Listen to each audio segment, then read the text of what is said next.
Presidente, Sr. Secretário de Estado, Srs. Deputados, estiveram os Srs. Deputados do PSD e do CDS a tentar fazer-nos crer que não valia a pena apresentar nada mais e acaba o Sr. Secretário de Estado de mostrar, e bem, que eram precisas diversas clarificações, nomeadamente as resultantes da ausência de um documento que acompanhe o retificativo. Essa ausência traduziu-se não só, como disse a Sra. Deputada do CDS, não estou em erro, na crítica da oposição, mas na identificação factual dessa ausência, nomeadamente até por parte da UTAO, que, sem margem para dúvidas, inclusivamente, anuncia que essa ausência prejudica a capacidade de avaliação e de comparação, particularmente no que toca à insuficiente desagregação dos mapas e à insuficiente informação contida no relatório do Orçamento de Estado para 2014, que o Sr. Secretário de Estado inicialmente disse conter a necessária para a interpretação deste retificativo e que, afinal, de facto, acabou por demonstrar que não. No essencial, este Orçamento retificativo é a consagração do desastre. Nós verificamos que o consumo privado cai mais do que o previsto na primeira versão do orçamento, que o consumo público cai mais do que o previsto, que o investimento cai mais do que o previsto, que o desemprego aumenta mais do que o previsto e que o déficit tampouco fica dentro dos parâmetros almejados, quer no Orçamento de Estado de 2013, na primeira versão, quer naquilo que está preconizado no pacto que foi assinado entre o PS, PSD e CDS e o FMI, Banco Central Europeu, e a União Europeia, o designado memorando de entendimento.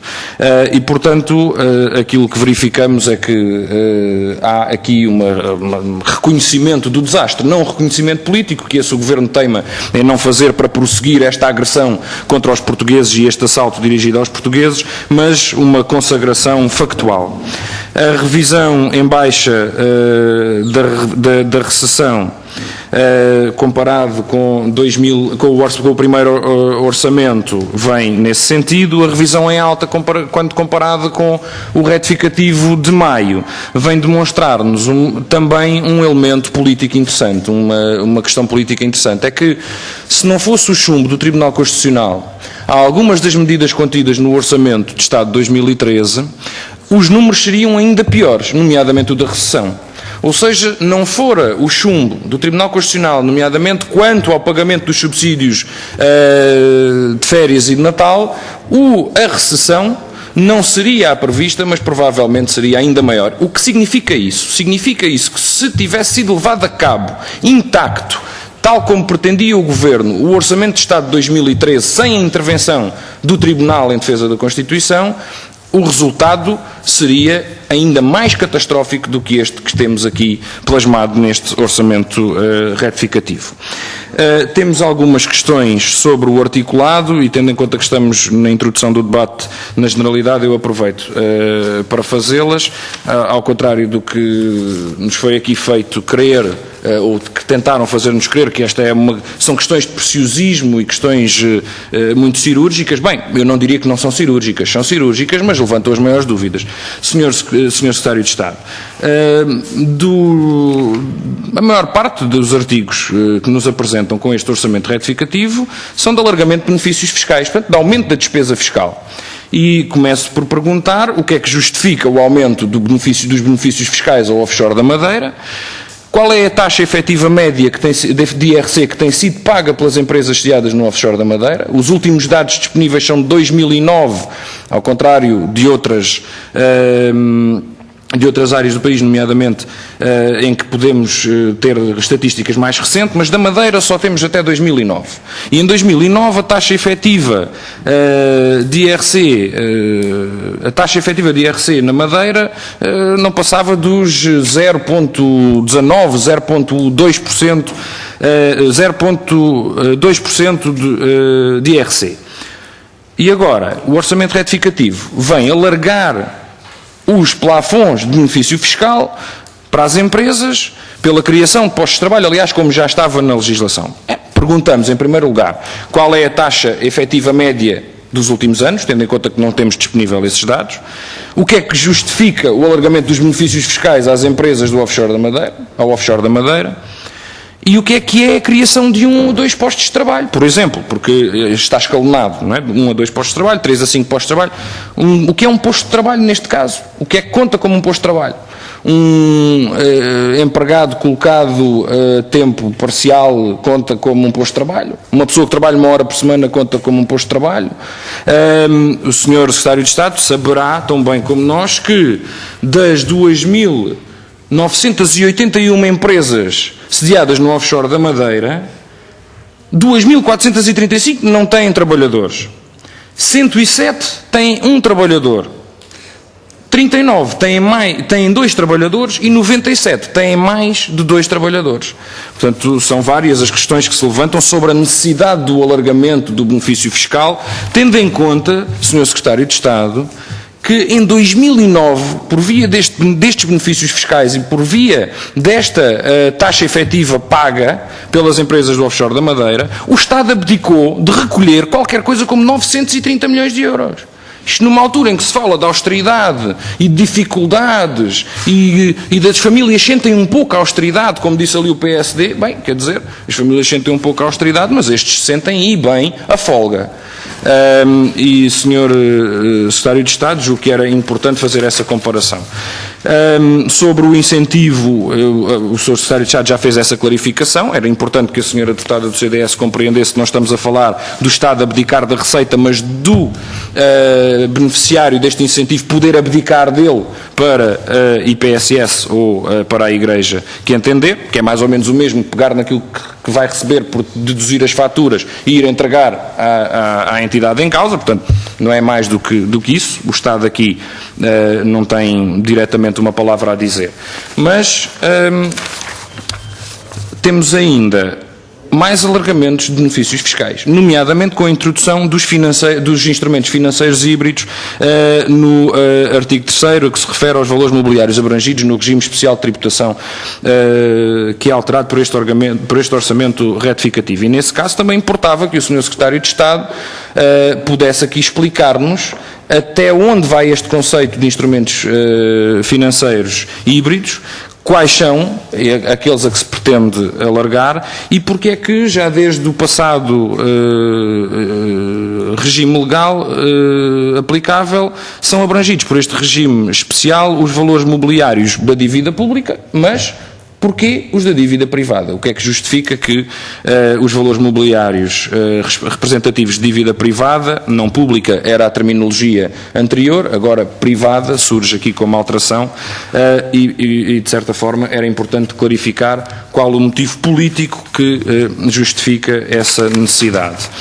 Aproveito para, tendo em conta que tem estado muito em cima da mesa essa questão e que nos estão sempre a vender a ideia de que este esforço que tem sido imposto aos portugueses por força do esbulho imposto pelos orçamentos de Estado e do Pacto de Agressão é um esforço que está quase a acabar e que estamos quase a ver uma inversão da recessão, uma inversão da decadência e da degradação das condições de vida da população. Até para já a inversão ténue, ou pelo menos as alterações ténues nos indicadores económicos não se traduziram absolutamente em nenhuma melhoria das condições de vida da população. Bem pelo contrário, as condições de vida da população, principalmente quem vive do seu trabalho ou quem trabalhou e descontou e hoje vive das suas pensões e reformas, essas pessoas têm visto, independentemente das alterações ténues nos indicadores económicos, que o Governo faz questão de utilizar como grande elemento de alteração do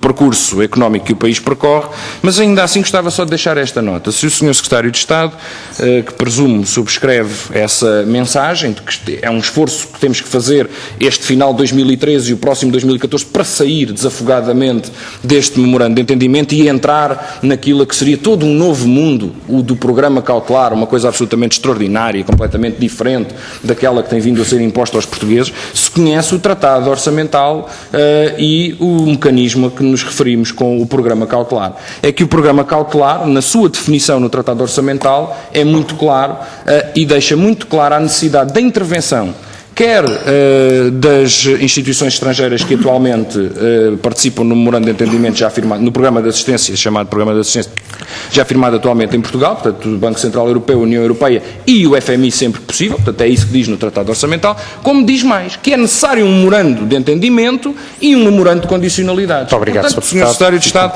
era apenas para saber se também considera que este patamar em que nos encontramos, que é descrito também neste orçamento retificativo, é a rampa de lançamento para um mundo novo ou se é, na prática, o agravamento das condições a que o povo português está sujeito. Muito obrigado, Sr. Presidente, das questões que o Sr. Secretário de Estado respondeu, restaram ainda da parte do PCP algumas dúvidas. Eu gostava de tornar a colocar algumas delas e introduzir alguns novos dados. Sobre o offshore da Madeira, o Sr. Secretário de Estado, quer dizer, apresenta-nos uma alteração, um orçamento retificativo, em que uma parte do articulado substancial, tendo em conta que o articulado que é alterado também não é muito vasto, uma parte substancial dessas alterações referem-se ao offshore da Madeira. E o Sr. Secretário de Estado diz que não faz a mínima ideia do que é que isso se traduzirá no Orçamento de Estado. Então, aumenta 37%, o mesmo orçamento, que aumentou o IRS em 30%, a cobrança de IRS em 30%, portanto, aos trabalhadores, vem agora aumentar os benefícios fiscais do offshore da Madeira em 37%, em cada uma das classificações por número de postos de trabalho. Aumenta 37% do benefício fiscal. E o Sr. Secretário de Estado diz que não faz muito bem a ideia de quanto é que isso será, mas que também, como as empresas têm poucos trabalhadores, será pouco. Será pouco, Sr. Secretário de Estado. Em 2009, que são os últimos dados cuja estatística é divulgada e conhecida, esse benefício fiscal ascendeu a quase 1.000 milhões de euros, 930 milhões de euros. Mas isso é pouco onde? E agora, se aumenta 37% o benefício fiscal, a questão que se impõe é muito simples. Que razão política justifica esse aumento? Bem, se calhar até devíamos começar por que razão política justifica a existência de um offshore na Madeira, permitida e incentivada pelos sucessivos governos, mas particularmente por este governo, que é o mesmo que acabou com os incentivos fiscais à interioridade e à atividade empresarial na interioridade, que afetava também pequenas e médias empresas que tentavam, no interior e em duras condições, fazer frente às adversidades. O mesmo governo que acabou com esse regime de incentivos vem agora dizer-nos que é muito necessário manter e aumentar os benefícios fiscais de milhares de milhões de euros ao offshore da Madeira. Bem, eu julgo que o mínimo que se exigia era que o Sr. Secretário de Estado pudesse quantificar e justificar politicamente esta alteração. O Sr. Secretário de Estado não nos explicou quais são os instrumentos financeiros híbridos a que se refere na alteração ao regime especial de tributação de valores mobiliários correspondentes à dívida pública e privada, tal como não, ou pelo menos não consegui compreender o que justifica a inclusão da dívida privada nesses benefícios fiscais. Mas, mais do que isso, o que são esses instrumentos financeiros híbridos? Quais são? Onde é que estão definidos na lei? Que margem terão os detentores desses instrumentos financeiros híbridos à luz desta alteração à lei, tendo em conta que estes instrumentos não surgiam passíveis de ser sujeitos a benefícios fiscais na versão anterior a esta alteração. Sr. Secretário de Estado, aproveito sobre os indicadores económicos que tentou, aquelas habilidades a que já estamos habituados, portanto, fizeram uma previsão 18% de desemprego a meio do ano, em maio. Mas como essa previsão ficou um bocadinho abaixo e ficou em 17,4, então é espetacular porque há menos desemprego. Bem, isso é uma habilidade extraordinária. Há ou não há, agora que sem habilidades, há ou não há mais desemprego do que o previsto no início de 2013, nomeadamente no início não, no orçamento de 2013, versão inicial. Há ou não há mais desemprego que em 2012, que é um bocado aquilo que importa, Sr. Secretário de Estado, é se há mais ou menos pessoas no desemprego, e há mais. Ou então diga-me que eu não estou a ver os números bem. Há mais ou há menos rendimento do que em 2012, nomeadamente rendimentos de trabalho, e as famílias têm mais ou menos capacidade aquisitiva do que em 2012. E agora pode dizer que o PCP manipula assim ou assado, mas responda só a isto. Há mais ou menos desemprego, há mais ou menos rendimentos e há mais ou menos capacidade aquisitiva das famílias. Termino, Sr. Secretário de Estado, termino, Sr. Presidente, com uma pergunta muito rápida. Tem-se falado muito do aumento da receita fiscal por via da introdução do regime excepcional de regularização de dívidas. Sr. Secretário de Estado, a pergunta que se impõe é qual é a despesa fiscal que está associada a este regime excepcional. Qual é o montante total do perdão? Qual é o impacto que esse perdão tem nas pequenas e médias empresas e nas grandes? Porque isto também é importante, porque associada a este curto prazo previsão de aumento da receita, estará uma perda, uma despesa fiscal num prazo maior. E sobre quem é que vai incidir esse desconto? Era importante também clarificar isso. Ou então, se calhar, também não fez essas contas. Presidente, é uma interpelação à mesa para que seja distribuído o diploma que está a ser alterado, para que os senhores deputados tenham consciência de que não estamos a tratar de criação de emprego. É muito claro quando diz que os limites máximos da matéria coletável são determinados em função do número de postos de trabalho que as entidades beneficiárias mantêm em cada exercício e não criam. Portanto, era importante precisar isto, porque isto pode até introduzir uma nova alteração no retificativo para que seja valorizada a criação e não a manutenção de postos de trabalho. Muito obrigado, Sr. Presidente.